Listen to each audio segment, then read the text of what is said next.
Hello and welcome to Season 3, Episode 15 of Logicast, the AWS News podcast brought to you by Logicata. I'm Carl Robinson, CEO and co-founder of Logicata, and I'm joined, as always, by my esteemed colleague, lead cloud engineer, John Goodall. How are you doing today, John? Esteemed colleague. It's a new one, isn't it? Yeah. I wonder if the AI transcription will pick that up. It's going to say Carl's esteemed colleague. Depends if it's learned from previous episodes, and it might just miss that part. So he doesn't usually say that, so we'll just skip that bit. But we're also joined today by Rich House, fellow AWS community builder. Rich, how are you doing, Rich? Yeah, really good, Carl. Thank you very much for having me. No worries. Tell us a bit about yourself, Rich. What you do for a living, for the community, and so on and so forth. Yeah, I'm a software engineer for a company called D55. We're a consultancy based up in Manchester. I'm a community builder with the serverless department. And together, I'm 1/4 of the Game Day World Champions, which was Team D55. We won in 2022. And also we won the F1 Game Day Championship in 2023. So tell us a little bit about that, because I don't think we've talked about game days before on the podcast. So certainly John and I have attended one. We've never won. We did okay. No, we came third. We were all right. We came third. We were on the podium. So yeah, but pretty good. It's pretty good. Yeah. Tell us a bit about what that involves, Rich. So Game Day is a set of competitions around AWS and their services specifically. The idea is obviously just to promote different services to the community, but it's built around like a narrative arc. So the idea is that they have this really bad startup. It's generally something related to unicorns or something like unicorn rentals is their kind of umbrella thing. And they're constantly trying to get themselves into different businesses. So they might be doing like an Uber style service, or they might be doing I think one of them was mining space rocks, for instance. And so they build this narrative around the different services that are being used, and you as game day competitors, you have to link all of these different services together, get them working as best you can, and you accrue points for doing it quickly, doing it in the best way possible, and also once you've done some of the main tasks, there are also ways of kind of managing your resources and things like that can gain you extra points. So it's generally the competitions are about 4 hours in length, but if you finish early, there's still ways potentially to make extra gains and extra points and stuff like that by managing your services and discussing with your teammates how to do that. Cool. So how many game days did you guys have to compete in to become Game Day World Champions? So there was a heats and then a semi-final and then a final, I believe, in total. And then so I was kind of the reserve player in inverted commas, because we didn't really know if I was going to be able to compete or not. So I only got the phone call like 20 minutes before it was set to happen. I was actually picking my daughter up from school and had to run back. And then because did you leave her there? Allotted the time specifically for it. No, I didn't leave her there. It was just I managed to get home in time, but she then had brownies to go to later that evening. So the game had just about finished. We had about 20 minutes or so. So I got on my phone and went and picked her up in brownies. I was stood outside kind of cheering because we were slowly becoming more sure that we were going to win. And all these parents are looking at me very, very oddly. It's great. Fantastic. And I think I saw from your socials that you guys did actually get a trip to the F1 Grand Prix out of this. Is that right? Yeah, so that was for the 2023 F1 championships. Yeah, for that competition, the final was actually it was done live, but we had to go into the Manchester offices, and they had all the different AWS offices from all around the world competing at the same time. And that was a great experience. And then, like you say, the prize was a trip to the F1 out in Texas, which was it was absolutely incredible. It was all things F1, all things America, all things AWS, just combined to create this incredible atmosphere, really. And they looked after us so well, it was ridiculous. We got to go into the pits, we got to go into the paddock and kind of walk where all the F1 drivers were. We got to go on the pit wall at one point. It was just insane. Awesome.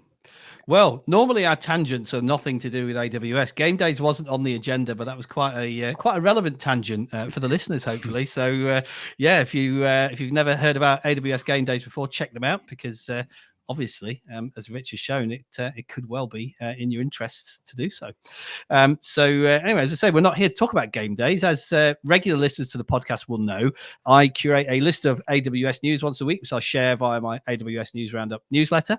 And then John and I pick a set of articles from the newsletter that we'd like to talk about with our guests on the podcast. So we do, of course, have a selection of articles. So let's just dive straight into the first one this week, which is just a mini article, more of an announcement, really, that Amazon Bedrock is now available in the Asia Pacific Sydney region. So, John, ever been down under?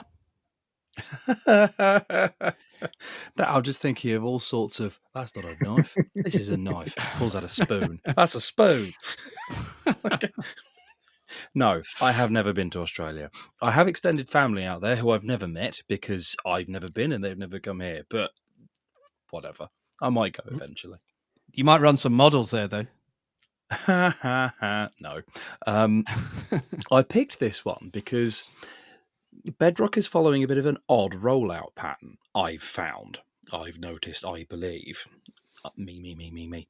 Because when I started trying to play with it and I kind of alluded to it in the intro a few times now, started playing with it for transcribing and then writing up transcriptions and show notes and stuff for this podcast. And there's a fly there. That's really annoying.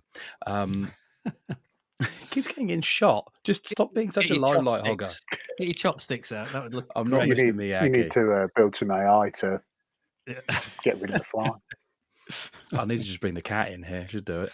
But yeah, I tried to run it kind of in London because I thought I'm near London. That's my local region. Cool. I'll put it that. It's not available in London. Okay, fine. Let's run in Ireland. That's pretty common. Ireland gets things before London does. It's not in Ireland. What? So it's a bit like, okay, that's weird.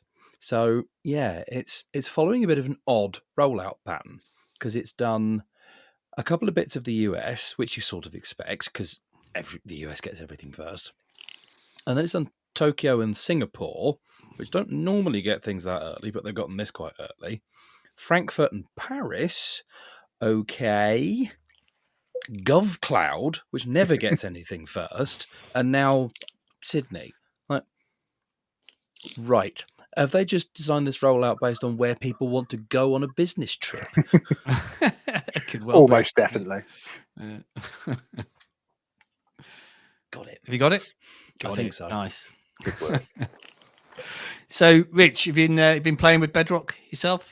Yeah. I've done a few things. I've got a presentation for the Manchester user group tomorrow, actually, where I'm doing some step function stuff, and I've got some Bedrock involved in there. Been doing a bit of party rock as well, obviously, which is a great way for people kind of to dip their toe in the water and stuff. I was playing with some Mistral stuff most recently because I think Mistral Large is the most recent one that they've added. Not massively impressed with them so far. I always think the first thing I do is go onto their kind of chat bots and play around with that, like you would do with, like everyone did with ChatGPT. And the questions that I ask them are always to solve cryptic crosswords and stuff like that, because I think that's quite a high level of kind of understanding. And Mistral's Le Chat did very badly. Mm. Which models performed well in that particular test? GPT-4's done okay. Claude, I think, did all right. I can't really remember, but Claude's got like a dozen models now. Yeah, and Opus isn't on Bedrock yet, but No. like Claude 3, what is it? Sonnet, like the middle one, has come out pretty recently, and Yes. I mean, we're using Claude 2 because that's just kind of what I was using, is what was available. And then Claude 3 has a completely different input structure. So I need to rewrite all my code to work with the new input structure. So Yeah, and I just, noticed that actually with the step function stuff I was doing, I ended up using Claude Sonnet because it takes the most tokens as well, so you can give it the biggest input. And what I found was exactly that.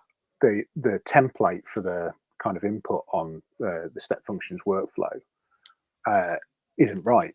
And as soon as you hit it, it says you can't do that. So you've got to then go back through, find all the docs, and turn it into the message API, I think is what they call it now. Once you've got that working, it works really well. And like you say, Claude Sonnet is probably the strongest now that's on Bedrock. It's working quite well. So what's your demo do? What are you demoing tomorrow at the user group? I'm actually demoing some of the stuff from reInvent 2023 that they announced. So redrive was one of the things that they announced just before. So I'm talking about that and kind of how that makes your testing easier or your debugging a lot easier. I'm also significantly less expensive. Significantly less expensive, and also much less infuriating when you've got a 20-minute step function that fails at the last bit. Yeah. And then talking a little bit about HTTP endpoints, and also their the test scenario, the direct testing of tasks. So yeah, talking about all that kind of stuff. Cool. Sounds good. Well, I'm conscious of time, so let's skip on to our second article for this week, which is a slight change of pace. It's another feature announcement from AWS. This one's all about AWS IAM Identity Center, now offering a streamlined AWS access portal and shortcut links. And I read this with interest, thinking this is something that I could use from my limited use of AWS. I would have linked straight to the billing page so I'd have to go via the access portal.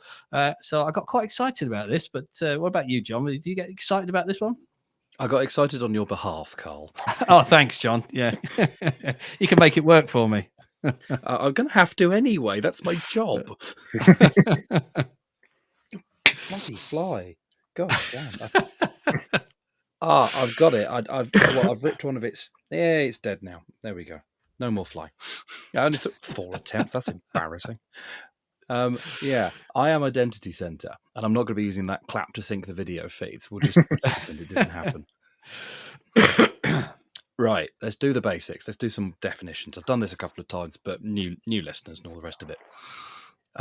Right, old-fashioned way of logging into AWS is with an IAM user. You shouldn't be doing that anymore because have I got more flies in here? Jesus Christ! I'm going to have to get an exterminator in my shed. Right, you shouldn't be using IAM users anymore, and cars can. Reach through the screen and give me that. Thwack, thwack. You shouldn't be using IAM users anymore. They're not considered particularly secure, and they're limited to one account. You can put MFA on them, but MFA on an IAM user doesn't work very well. It's kind of clunky. It's kind of hard to enforce. You have to do these weird sort of policies for it. And like I say, it's limited to one account and you have long-term credentials. And that's kind of the biggest problem is you have to go in and rotate things like access keys, which is, you don't want to be doing that. Identity Center, formerly AWS SSO, now IAM Identity Center. And for a little while, the service name was IAM Identity Center, brackets, formerly AWS SSO, brackets. Which is cool. Like the artist formerly known as Prince. Yeah. Who was then Prince again afterwards for a bit. Yeah. And in the same vein, the permissions for IDC are still SSO if you start writing policies for it. So it's like, okay, cool. That's the newer way of doing things across an organization. So across multiple accounts. Much better because you have one login, single sign-on, hence it was called SSO for a bit. Across all of the accounts that you have access to within the organization. They're managed centrally, which is great. You can hook them into external identity providers, IDPs. So you have an IDP for IDC. They didn't think this through at all. And it can be, hooked up with SCIM, so you get group provisioning and stuff. And it all kind of works quite well. We use it internally. We deploy it for our customers. Brilliant. Love it. What this is now doing is giving you a way of saying, I have logged in. I am now Carl. I want to get directly to this service in here, please. Go. And it will do that for you. That's great for lazy people. It's also good for people who have very limited access to things and you don't want them to have to be either navigating through bits of the console and seeing just seas of red text, or there are certain bits where you want them to be able to say, see the contents of one particular S3 bucket, but not be able to look at all of them. And then that kind of breaks the console if you want to do that. So this is good. This takes you exactly where you need to be. Logged in, bosh, done. So where does the link exist? You still got to go in via IDC to log in, have you? Yeah, you're going through IDC. I haven't looked into it in enormous detail, but basically what they're saying is it's a shortcut link, so you save it as like a browser bookmark or whatever. Yeah, and if you were going to look at my screen right now, you'd see the first one that I've created just right in the middle, because I discovered this completely separate to your you guys talking about it. I was on IDC and just kind of went, what? Why is this blue banner? What's that information about? And I was like, oh, very interesting. And it's great. We use it for we've got CloudWatch dashboard for one of our clients, and every morning I was having to go through my single sign-on login, then go to CloudWatch, then go to dashboards, then go to this dashboard. But now I press one button, do my sign in, and I'm already there. And the other thing that I've been using it for is sharing links for across teams or whatever you're using to say, oh, can you have a look at this? Usually you do that, and then the person would go, oh, hang on, I've got to change which site, which user I'm in, all that kind of stuff. This takes them straight there. Perfect, they're in. My only criticism is that you have to go out into the IDC in order to generate the link. There should be a way of just hitting it from the console and it generates it from the page that you're on. That's the only thing I'd like to see from it. Feature request issue. Yeah, there's a technical issue there, though, isn't there? Because when you actually go into the console for an account, you're not actually in IDC anymore. You're in an assumed role. Yeah. So you're sort of in federated IAM at that point. So I get why that's hard to do. Yeah, absolutely. I'm sure they've already thought about it, and there'll be reasons why it wasn't there initially. But yeah, like I say, feature request for the future. Really. Nice, but on balance, we all like it. Great, thumbs up for access portal shortcut links. So let's skip on to. Yes, I have. Oh, nice. Have we done that before? I'm not sure we've done that before. I don't know. We might. I think we've done this before because I count on my thumbs. So that's happened once or twice. It happens all the times in meetings by accident. But, moving swiftly on to our next article for this week, which is on the AWS database blog. And it is a list of 5 AWS tools to help you optimize your Amazon RDS costs. So we talk a lot about cost optimization on the podcast. This specifically is around optimizing costs for RDS. So I'll come to you first, John. Walk us through the first couple, and then Rich can talk to us about some of the others. I mean, that's kind of not what I wanted to talk about on this. I mean, we'll talk through them in a minute, but obviously there's others that they don't touch on, because it talks about things like Trusted Advisor, and it'll tell you about idle DBs, over and underutilized, multi-AZs, configuration recommendations, and so on and so on. It doesn't really talk about the obvious stuff, which is odd. You'd have at least thought they'd have gone, you can do reserved purchasing here, and that saves you a bunch of money. You can do that. It's odd that they didn't at least go, this is kind of boring, but it's the easiest way of saving a bunch of money. Bink. Do some reserved purchasing. Yeah, isn't that buried within the cloud intelligence dashboards bit of the article? Maybe. But yeah. So the first one it does call out, which is good, but again, I take issue here, is Trusted Advisor. Trusted Advisor is great. It's a great service if you have access to it. And that's a big if, because you have to be paying for business support. And that is then, it's not horrifically expensive if you're a low spend customer. It's like $100 a month per account. But then if you're running business support on several hundred accounts, that's then several $1,000s for, you might not need it and you get, one extra service. Okay, great. It's good. The recommendations it spits out are really good, but I dislike that it's paywalled, even partially. That's just why have they tied that up with support?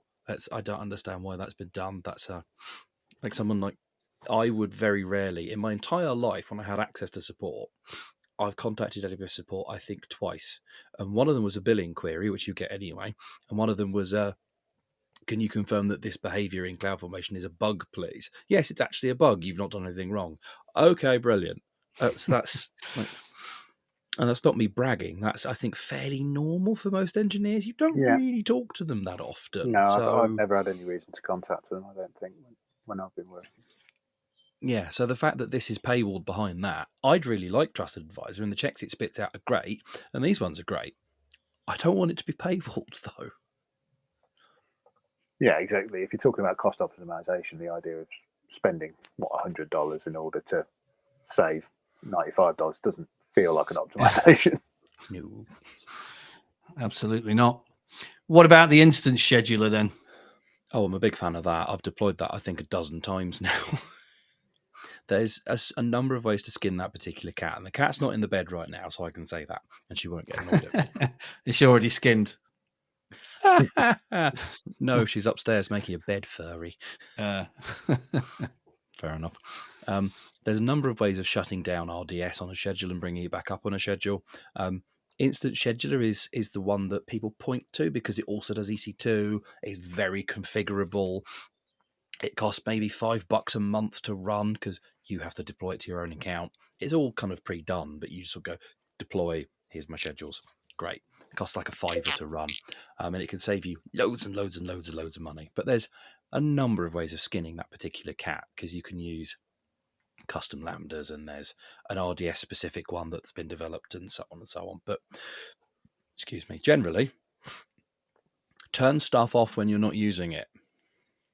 No complaints. Turn stuff off. I think the only thing I wanted to add to that, and I massively agree. I think one of the other things that I'm kind of quite heavy on within D55 and just the greater industry is good mental health, and I'm a mental health first aider and an advocate for good mental health. And from that point of view, is actually a bit of a double-edged sword because you're absolutely right. Turning the schedule off is great. It saves a bunch of money. It also kind of enforces people to stop working quite so many extra hours, which can be great and wonderful. But from another point of view, if you're one of the advantages of working from home or working in this industry is that you can kind of choose your hours. That is then restricted by scheduling your instances. So it's always, it's something that I would always be mindful of, is that I don't want to inhibit people's elasticity of their work, but at the same time, I'm sure you are guilty of just popping on for another couple of hours and doing a little bit of extra work. And if you know that your instances are shut down and you'd have to manually start them up in order to do it, you're probably not going to do that quite so often. Yeah, fundamentally, no. I'm regimented about that. I'm done. That's it. Yeah, fair enough. I could see it could be a driver of stress, though, if you're kind of rushing to finish something and you're thinking it's going to be turned off in a minute, and I just need to get this, these last few lines of code or this query written or whatever it might be, and you get halfway through and damn, the infrastructure's gone off. Yeah, or if you're looking for a bug late at night and you suddenly realise you can't switch anything on or get anything done. But generally, absolutely cost saving, perfect for. Yeah, it's interesting. It's not an angle I've ever thought about, to be honest, on the scheduler, but certainly worth bearing in mind. What about the point on AWS backup then? I didn't think of it as a cost saving measure per se, but it kind of makes sense because AWS, like it says, AWS RDS does backups for you. You just tell them how long you want it to keep them for, and it will handle the taking and the aging out and all the rest of it. Great. If, however, you need to retain them for longer than that because there's a maximum of like 35 days or something, or you want to move them to cheaper storage, or you need to take them more frequently than daily for one reason or another, then you're doing what's called a manual snapshot. It's not always manual. Manual snapshot to me implies you go push button, it does it. But other things calling the API counts as a manual snapshot. Right. AWS Backup is technically doing a manual snapshot for you, but it's automating all of that. So you can take them more frequently. You can take them less frequently if that's, applicable to your use case. You can keep them for longer. You can move them to cold storage. And all of these things just reduce the cost of holding your backups. Because whilst AWS does, frankly, magic with their backup management, in that you get charged for the first full backup, and then all of the increments are only charged at the data change, which is great. But you don't need to care about that. It's just there. You just restore the one that you want, and it's all just there. I mean, 10 years ago, I had to care about, this is our weekly full backup, and then we do daily deltas. And then if you want it to look correct, you've got to deploy the full backup, and then the deltas up to the point. That was awful. AWS have dealt with that, so you don't have to care. But fundamentally, that's what you're doing. Because backup is then doing, even more magic, your costs for keeping significantly more aren't going up significantly, which is great. And then moving it to cold storage, it's going back down again. Brilliant. Love that.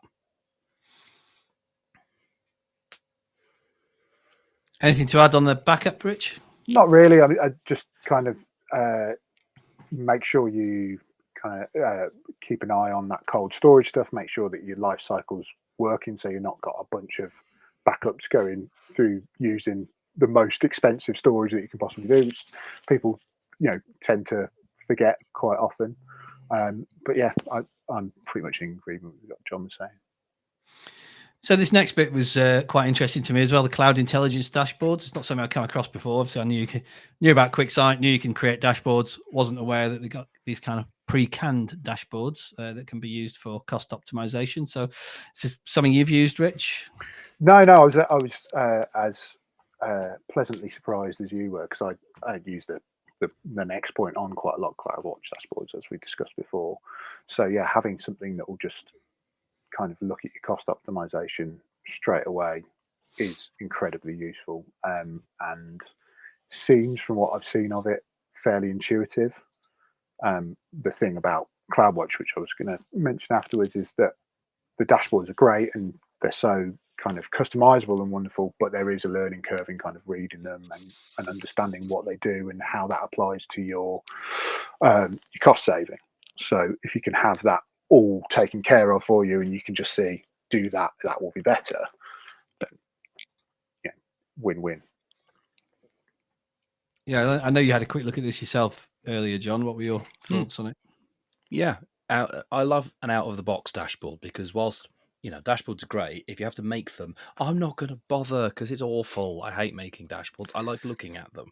I've made enough dashboards when I was a junior engineer trying to earn some sort of credit for it. I don't like doing them anymore, because if they're done by default, great. I don't think these are free. I think because it's using things like QuickSight and so on, there's small charges involved here, but it's probably not horrific. But I had to play around with the demo dashboards. I liked what I saw. I did. Again, there's one that pokes back into the trusted advisor thing. So you need to have access to trusted advisor to have access to this dashboard, because otherwise you just get lots of empty widgets, and that's no fun for anybody. But generally, no complaints with this. This was a nice little accidental find. Nice. So I think we've kind of covered the CloudWatch point as well, just in talking about the dashboards. So let's move on to our next article for this week. This is an article on the Register, defending US East 1, because it gets a lot of stick, US East 1, as the home of most AWS outages. Perhaps that's a little bit unfair, but the Register are always happy to report when there is an outage. So it's nice to see a little bit of defense going on here for US East 1. What were your thoughts on this one, John? Yeah, I mean, I like to bash East 1 as much as the next guy, but 5 years ago it was warranted. I don't think it is so much anymore. It used to be really awful, and it's okay now. Like, it's fine. Yes, it's probably, I think it's the biggest in terms of number of data centers. It gets the majority of new things first. So the first place to get new features at hyperscale is going to be the buggiest. Cool. If you can live with that, go hog wild, go mad. If you can't live with that, use Oregon. Yeah, I think exactly what you're saying. If you're trying out a new service or whatever, and it's in US East 1, and then you want to expand on that, you're already in US East 1. Why would you then go, hang on 1 second, I just need to protect everything, I'm going to move things around? I think one of the thing that I kind of drilled down on was, yeah, they're saying it's not that flaky, and it isn't that flaky anymore. But also, you wouldn't be spending $35 billion in 15 years if you were absolutely, so happy with the way your infrastructure is working. So there are issues there, and they are trying to make sure that it's sorted. But for the main part, it's got the most traffic, it's going to have the most problems. I think it's a fairly obvious statement to make. Yeah. Do you The tend biggest to? issue for East 1 that I've found, and it's not an issue so much as an annoyance with their architecture, and AWS have taken steps to kind of undo this, but lots of global services, apparently global, run through East 1. Yeah. Billing runs through East 1. CloudFront runs through East 1, regardless of whether you're deploying to it or not. Big chunks of CloudWatch metrics actually hook through East 1, I've found. So if you've got like an external monitoring tool, you can't not grab from East 1 because there's so much coming out there. Do you tend to avoid it for workloads? Yeah, I try to. I mean, obviously, we work with European countries, so with companies, so we tend to have our stuff in Europe for either latency issues or just for ease of use, all that kind of thing.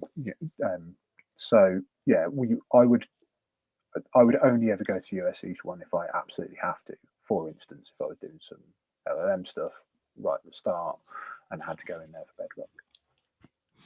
We've got some US customers, John. Are they in US East 1? A couple of them are. Yeah, it's fine. It's one. The biggest thing is it's not to don't use East 1 because it's flaky. It's don't use US East 1 if you're not near there. Yeah, exactly. Yeah. Which applies to any of the regions, really. But yeah. Cool. Okay, guys, I'm conscious of time. Let's. We have got one more article, but we're running a little bit short on time. I think John probably picked this one because it's about cats, and we've already spoken about cats a number of times already before we even got to the article. But actually, it's not about cats. It's about an engineer who also likes cats, like John. But this engineer's got more cats than John. But this is an article on Amazon's own about Amazon website about an engineer called Tom Scholl, I assume his name is pronounced, who collaborates with networks across the globe to stop cyber attacks by tracking traffic from bad actors at its source. And he's got a collection of about 100 different cat t-shirts that he wears to work, which if you go and have a look at the article, there's a lovely little gif of him alternating between all of his different cloud t-shirts, but obviously, cat t-shirts. Cats in the cloud. But obviously this article is primarily about stopping IP spoofing attacks. So I guess that's what we should talk about really, rather than cats or t-shirts. I mean, there's no technical meat in this article. It's much more on a here's a really clever engineer. Here's a load of cool stuff that he's done. This one man has fundamentally moved the needle on this, which is incredible. And he likes cats. Cool. Okay. I just think there's nothing really to discuss here, especially given the time that we've got. But I think everyone should go and read this because it was a very interesting article. Yeah, and I think the things that came out to me from it were, he is obviously an incredibly intelligent man, and he's very dedicated, very good at his job. His soft skills are in some ways as important as his technical one, because they talk about a lot of kind of discussion with other companies and stuff, and negotiations and things like that. I think that collaboration is just as important as automation in that kind of thing, when you're doing stuff that is, like you say, the tip of the spear kind of technological work. And also, if you like something, don't tell your colleagues unless you want 100 t-shirts about it. You think it's his colleagues that have bought him all of those? Then? Well, all I know is that I really like gin, but the reason why I tell people I really, really like gin is because they always buy me gin for Christmas. So Nice. Yeah. Good tactic. Good tip there. I'm gonna might use that one myself. Not for gin though, for whiskey. Yeah. Yeah. I mean, the soft skills side of it is very interesting because I guess it applies to all aspects of tech, not just IP spoofing attacks. But it's one thing to know what the problem is. It's another thing to convince somebody else to do something about it, which I guess is what he spends a lot of his time doing. So, and I guess that's what we all spend a lot of our time doing as engineers and as salespeople in the tech industry. We know there's a better way, but convincing other people that the better way is the right way for them is sometimes a challenge. So yeah, exactly. And AI is obviously becoming all encompassing now, and it's just going to get bigger and bigger and bigger, but there's always going to be need for people with incredible skill sets that are also great at engaging people, getting people to work together on big projects or small projects, or even just minor little tweaks and things. And AI is not going to be able to replace that anytime soon. Absolutely not. Absolutely not. So on that note, I mentioned we were running a little short on time. We have reached the end of our time for season 3, episode 15 of Logicast. So thank you. If you've made it this far, thank you for listening. Thank you for watching. Thank you, Rich, for your insights. It's been great to have you on as our guest. And thank you, John, as always, for your insights. You don't really have a choice. You're here every week, so except when you're on holiday. But then we take a podcast break, so it's fine. Yeah, exactly. Yeah. But that was season 3, episode 15 of Logicast. Thanks for listening. If you enjoyed it, tell your friends. You can find us wherever you download your podcasts. If you want to see what we look like, or if you want to see John catching flies during this week's episode, we're also available on YouTube. We'll be back next week with another episode of Logicast. We'll see you again next time. Cheers.